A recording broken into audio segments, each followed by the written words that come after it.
Radhe Radhe everyone, Shri Sitaram. Welcome to Preju classes. तो जैसा कि हमने अपनी पिछली क्लासेस में देखा कि किसी भी वर्ब के 5 फॉर्म्स होते हैं, जिसमें से V1, V2, V3, V4 और V5 होता है। जैसे कि V1, V2, V3, V4, V5। इसमें से ये जो V4 फॉर्म होता है, इसका दूसरा नाम होता है present simple singular subject verb form. आगे चल के जब हम टेंसेस के बारे में डीपली पढ़ेंगे तो हमें पता चलेगा कि टेंस के 12 टाइप्स होते हैं, जिसमें से एक टाइप होता है present simple tense. Present simple tense के बारे में जब हम अच्छे से पढ़ेंगे, उसके एग्जाम्पल्स देखेंगे, तो हमें पता चलेगा कि जब हम प्रेजेंट सिंपल टेंस में किसी सिंगुलर सब्जेक्ट को यूज़ करते हैं, यानी कि जब हम ही का, शी का, इट का या नेम का यूज़ करते हैं, तो उस केस में हमें V4 फॉर्म का यूज़ करना होता है। V4 फॉर्म का यूज़ करना होता है और इसी V4 फॉर्म के साथ हमें हमेशा SES या IES देखने को मिलता है, जो कि सिंगुलर सब्जेक्ट्स के लिए यूज़ किया जाता है। फॉर एग्जाम्पल हम ले लेते हैं प्ले। प्ले का V2 फॉर्म होता है प्लेड, V3 फॉर्म भी होता है प्लेड, V4 फॉर्म होता है प्लेज, V5 फॉर्म होता है प्लेइंग। नेक्स्ट एग्जाम्पल ले लेते हैं हम मिक्स का। मिक्स के वर्ब फॉर्म्स होते हैं मिक्स्ड, मिक्स्ड, मिक्सेस और मिक्सिंग। इसके बाद हम नेक्स्ट एग्जाम्पल ले लेते हैं क्राई का। क्राई के वर्ब फॉर्म्स होते हैं क्राइड, क्राइड, क्राइज और क्राइंग। तो आज की क्लास में हमें यही देखना है कि किस वर्ब के साथ हम कब एस का, कब ES का और कब IES का यूज़ करते हैं। तो चलिए स्टार्ट करते हैं। तो इसका टाइप 1 होता है ऐसे वर्ब्स का verbs ending with X, SS, SH, CH या Z। यानी कि इसका पहला टाइप ऐसे वर्ब्स का होता है जिनके एंड में या तो हमें X, या तो SS, या तो SH, या तो CH और या तो Z देखने को मिलता है। फॉर एग्जाम्पल हम ले लेते हैं X से एंड होने वाले वर्ब्स का, जैसे कि मिक्स। मिक्स एक ऐसा वर्ब है जिसके एंड में हमें X देखने को मिलता है। तो अगर हम मिक्स का V4 फॉर्म लिखते हैं तो मिक्स का क्या बन जाएगा? मिक्सेस। यानी कि ऐसे वर्ब्स जिनके एंड में ये सारे लेटर्स पाए जाएं, या तो X, या तो SS, या तो SH, या तो CH और या तो Z, इनके एंड में हम ES का यूज़ करते हैं। X से एंड होने वाला वर्ब फॉर एग्जाम्पल हमने ले लिया मिक्स का। इसके बाद हम ले लेते हैं नेक्स्ट एग्जाम्पल फिक्स। फिक्स भी एक वर्ब है। फिक्स के आगे भी हम क्या यूज़ करेंगे? ES का यूज़ करेंगे। तो फिक्स का क्या बन जाएगा? फिक्सेस। तो ये थे हमारे एग्जाम्पल्स ऐसे वर्ब के जिनके एंड में हमें X देखने को मिलता है। नेक्स्ट एग्जाम्पल हम ले लेते हैं ऐसे वर्ब्स का जिनके एंड में हमें SS देखने को मिलता है। फॉर एग्जाम्पल हम ले लेते हैं मिस। मिस का V4 फॉर्म क्या हो जाएगा? मिसेस। नेक्स्ट एग्जाम्पल ले लेते हैं प्रेस। प्रेस का V4 फॉर्म क्या हो जाएगा? प्रेसेस। नेक्स्ट एग्जाम्पल हम ले लेते हैं गेस का। गेस का V4 फॉर्म क्या हो जाएगा? गेसेस। और इसी तरह से हमारे पास और भी बहुत सारे एग्जाम्पल्स होते हैं। इसके बाद नेक्स्ट आता है हमारे ऐसे वर्ब्स जिनके एंड में SH देखने को मिलता है। For example brush.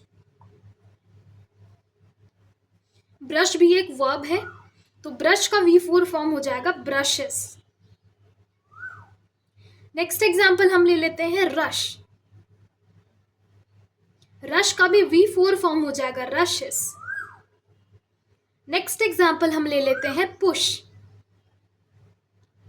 पुश का भी V4 फॉर्म हो जाएगा पुशेस। तो ये थे उन वर्ब्स के एग्जाम्पल जिनके एंड में हमें SH देखने को मिलता है। नेक्स्ट एग्जाम्पल आता है हमारा उन वर्ब्स का जिनके एंड में CH देखने को मिलता है। For example match. मैच, इसके एंड में हमें CH देखने को मिल रहा है, तो जब हम इसका V4 फॉर्म लिखेंगे उसके भी आगे हम ES का यूज करेंगे। फॉर एग्जाम्पल मैच का क्या बन जाएगा? मैचेस। नेक्स्ट एग्जाम्पल हम ले सकते हैं कैच का। तो कैच का क्या बन जाएगा? कैचेस। नेक्स्ट हम ऐसे वर्ब्स को ले लेते हैं जिनके एंड में हमें डबल Z देखने को मिलता है। फॉर एग्जाम्पल बस। बस एक ऐसा वर्ब है जिसके एंड में हमें डबल Z देखने को मिलता है।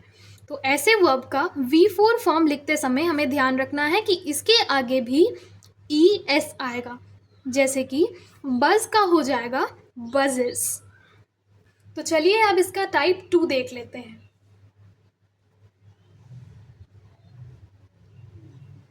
Verbs ending with vowel plus y। इसका मतलब ऐसे वर्ब्स जिनके एंड में y रहता है और y के पहले कोई वॉवल रहता है। फॉर एग्जाम्पल हम ले लेते हैं प्ले, जो कि हमने पीछे भी एग्जाम्पल देखा। प्ले का जब हम V4 फॉर्म लिखते हैं तो ये बन जाता है प्लेस। हमने यहाँ ES का नहीं बल्कि S का यूज़ किया। तो ऐसे वर्ब्स जिनके एंड में हमें Y दिखे और Y के जस्ट पहले कोई वॉवल हो, यानी कि A, E, I, O, U, इनमें से कोई लेटर हो, तो इसके V4 फॉर्म में इसके वर्ब के आगे हम S का यूज़ करते हैं। यानी कि ऐसे वर्ब्स जिनके एंड में Y रहे और Y के बिल्कुल पीछे हमें कोई वॉवल दिख जाए, उसके आगे हम S का यूज़ करते हैं, ना कि ES का।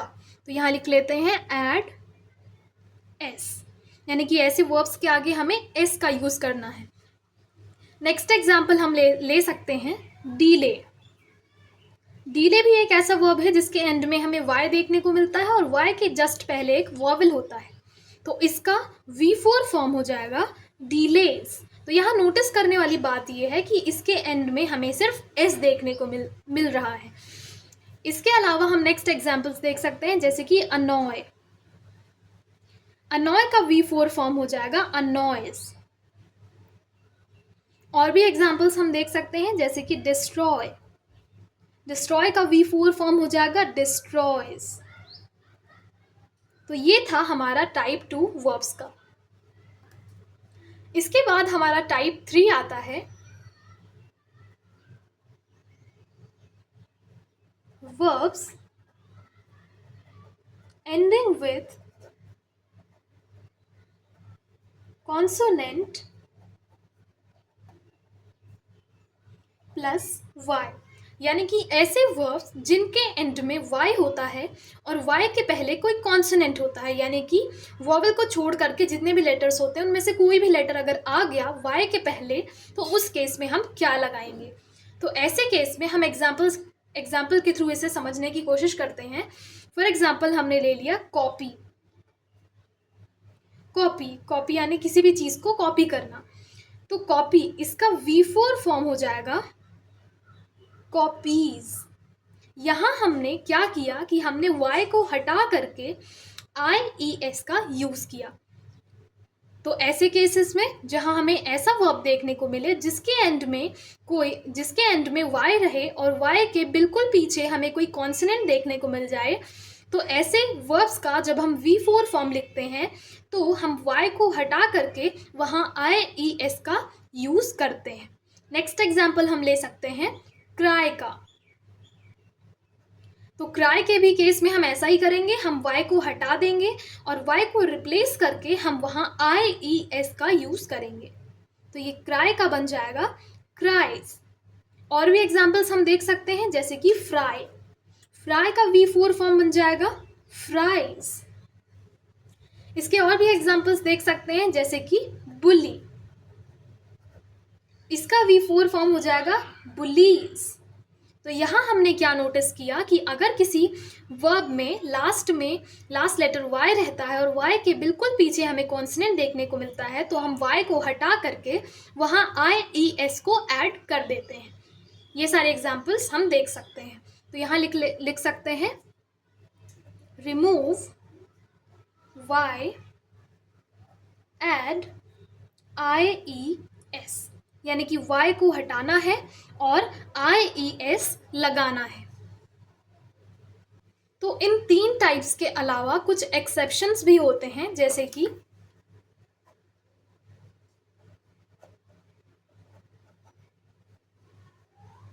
ये कुछ ऐसे एक्सेप्शंस हैं जिनको हमें याद करना पड़ेगा। फॉर एग्जाम्पल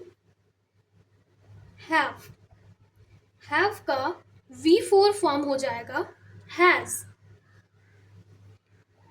बी का V4 फॉर्म हो जाएगा इज। गो का V4 फॉर्म हो जाएगा गोज।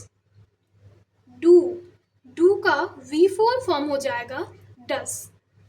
तो अब हमने फाइनली देख लिया है कि किस वर्ब के साथ हमें कब एस का, कब ES का और कब IES का यूज़ करना है।